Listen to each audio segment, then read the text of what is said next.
Saí para não merecer vossas censuras, coríntios. Sei muito bem que há pessoas altivas. Umas vi com meus próprios olhos, de outras ouvi falar, que, por lhes repugnar aparecer em público, levam a fama desagradável de soberbas. Com efeito, carecem de justiça os olhos dos mortais, quando, antes de haver penetrado claramente no íntimo de um coração, sentem repulsa, por quem jamais lhes fez o menor mal, apenas por se deixarem levar pelas aparências. Devem também os estrangeiros integrar-se, e não posso aprovar tão pouco o cidadão que, por excesso de altivez, ofende os outros negando-se ao convívio natural com todos. Mas, quanto a mim, despedaçou-me o coração o fato inesperado que vem de atingir-me. Estou aniquilada, já perdi de vez o amor à vida. Penso apenas em morrer. O meu marido, que era tudo para mim, isso eu sei bem demais, tornou-se um homem péssimo. Das criaturas todas que têm vida e pensam, somos nós, as mulheres, as mais sofredoras. De início, temos de comprar por alto preço o esposo e dar, assim, um dono ao nosso corpo. Mal ainda mais doloroso que o primeiro. Mas o maior dilema é se ele será mau ou bom, pois é vergonha para nós, mulheres, deixar o esposo, e não podemos rejeitá-lo. Depois, entrando em novas leis e novos hábitos, temos de adivinhar para poder saber, sem termos aprendido em casa, como havemos de conviver com aquele que partilhará o nosso leito. Se somos bem-sucedidas em nosso intento e ele aceita a convivência sem carregar o novo jugo a contragosto, então nossa existência causa até inveja. Se não, será melhor morrer. Quando um marido se cansa da vida do lar, ele se afasta para esquecer o tédio de seu coração e busca amigos ou alguém de sua idade. Nós, todavia, é numa criatura só que temos de fixar os olhos. Ainda dizem que a casa é nossa vida, livre de perigos enquanto eles guerreiam. Tola afirmação. Melhor seria estar 3 vezes em combate, com escudo e tudo, que parir uma só vez.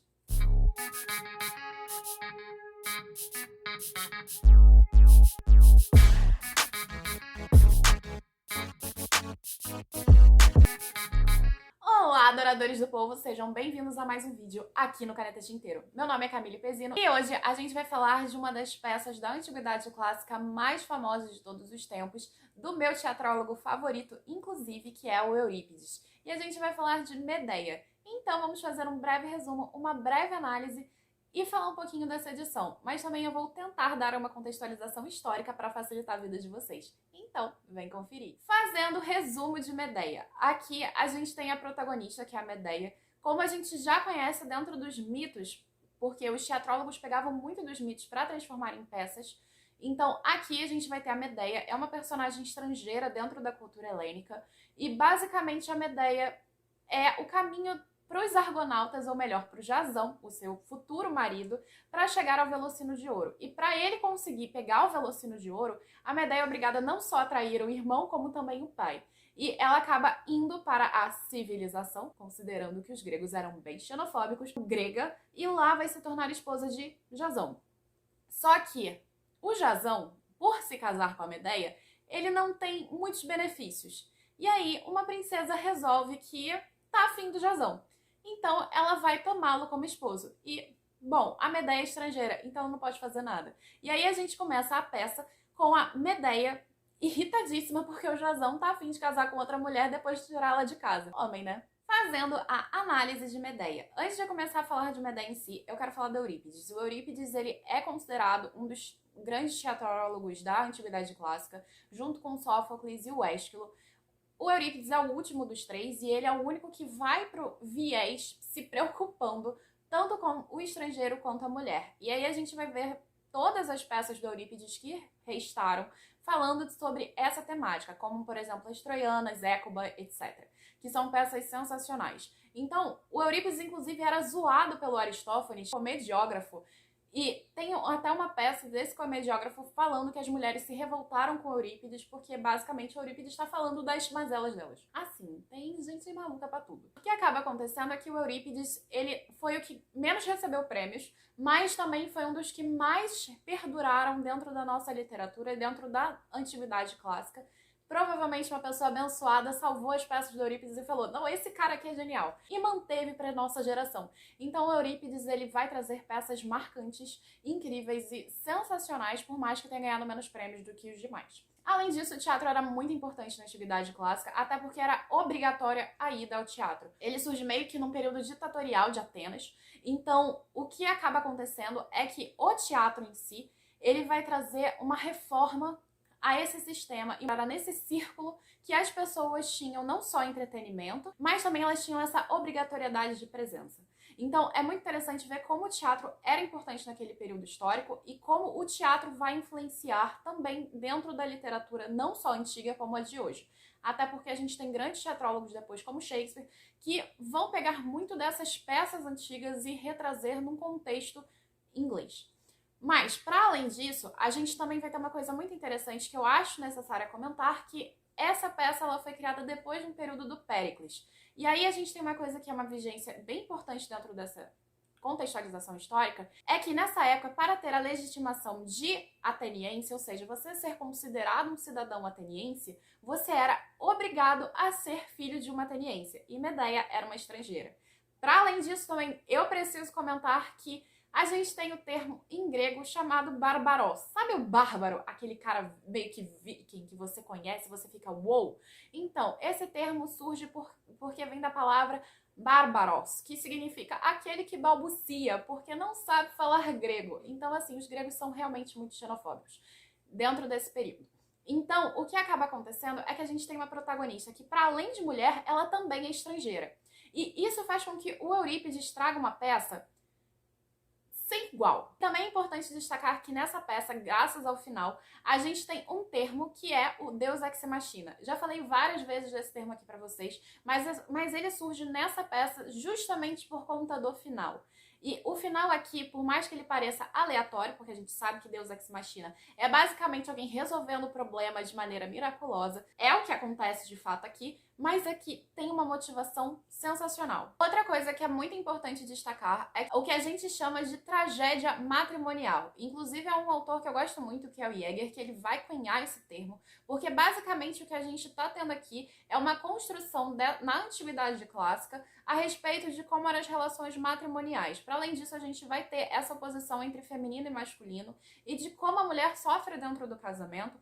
Não só isso, a gente também vai ter uma coisa bem burguesa, fugindo de um processo aristocrático, que era próprio das peças da antiguidade, das peças teatrais da antiguidade, até porque, por exemplo, Sófocles, a gente vai falar do Édipo, que é príncipe, etc. Então a gente sempre vai ter muito essa coisa da aristocracia, e aqui a gente vai perder um pouco disso, porque a gente vai ter personagens como a ama e o escravo tendo voz na narrativa, o que não era comum naquele período. Tanto é que alguns teóricos também vão cunhar o termo mal da burguesia, porque vai surgir a partir dessa contextualização. Outra coisa também que a gente vai ter na Antiguidade Clássica, isso vem desde a literatura épica, é a híbris. A híbris nada mais é do que a desmedida do herói. Então, essa desmedida vai fazer com que ele se torne heróico e, ao mesmo tempo, caia em desgraça. Então aqui a gente tem a desmedida do Jasão, que é o próprio egoísmo, é esse desejo e essa ânsia de conseguir o melhor para si, enquanto a Medeia é a própria paixão. Então são esses dois elementos que vão levar cada um dos personagens à deriva.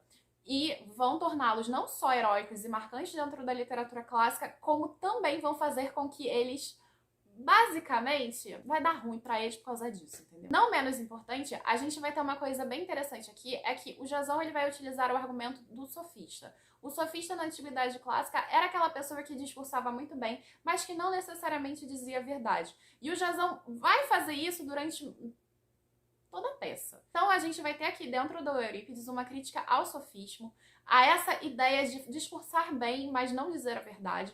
Em contraposição, a gente vai ter a Medeia, que vai ser levada pelas consequências a medidas muito drásticas. Assim, a gente vai ter cada vez mais essa percepção do heróico e vai perdendo cada vez mais essa percepção do humano.